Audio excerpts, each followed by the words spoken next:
Guys నేను recent గా ఒక రీల్ చేశాను, బేబీ పుడితే చూడడానికి వచ్చిన వాళ్ళు ఎట్లా మాట్లాడతారని. దానికి కొంతమంది నాకు బేబీ పుట్టింది అనుకోని కంగ్రాట్స్ అని మెసేజ్ చేశారు. అండ్ మదర్ ఇన్ లాస్ గురించి కూడా కొన్ని రీల్స్ చేస్తుంటే నా చుట్టూ ఉన్న వాళ్ళే కొంతమంది మీ అత్త గురించి సోషల్ మీడియాలో అట్లెట్లా పెడుతున్నావు, మీ అత్తని రీల్స్ చూడదా, మీ అత్తే మనదా, మీ అత్త అని చెప్పేసి అడుగుతున్నారు. సో ఇక్కడ మ్యాటర్ ఏంటంటే నేనే కాదు, ఏ కాంటెంట్ క్రియేటర్ అయినా సరే కాన్సెప్ట్స్ రీల్స్ చేస్తున్నారు అంటే అది సొసైటీలో చూసేవి రియల్ లైఫ్ సిచ్యువేషన్స్, మూవీస్, బతుక జట్కా బండి ఇలాంటివి చూసి వాటి నుంచి కాన్సెప్ట్ తీసి చేస్తున్నాము, అంతేగాని అది మా లైఫ్ లో జరుగుతుందని అర్థం కాదు. సో ఇక్కడ ఏంటంటే మదర్స్ గురించి చేసినప్పుడు ఎవడు వచ్చి మీ అమ్మ గురించి అట్లా పెడుతున్నావు, మీ అమ్మ అట్లనా అని అడగడు. ఈ mother in laws, sister in laws, లేకపోతే తోటి కోడలు వీళ్ళ గురించి చేసిన రీల్స్ కి మాత్రం ఇట్లా అడుగుతున్నారు.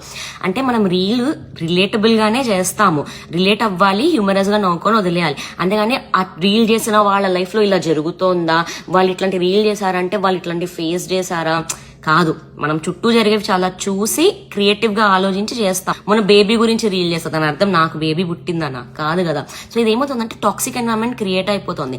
సో రీల్ ని రీల్ లాగా చూడండి, రిలేట్ అవ్వడంలో తప్పు లేదు, అది చేసిన వాళ్ళతో రిలేట్ చేయకండి. Just wanted to clarify this.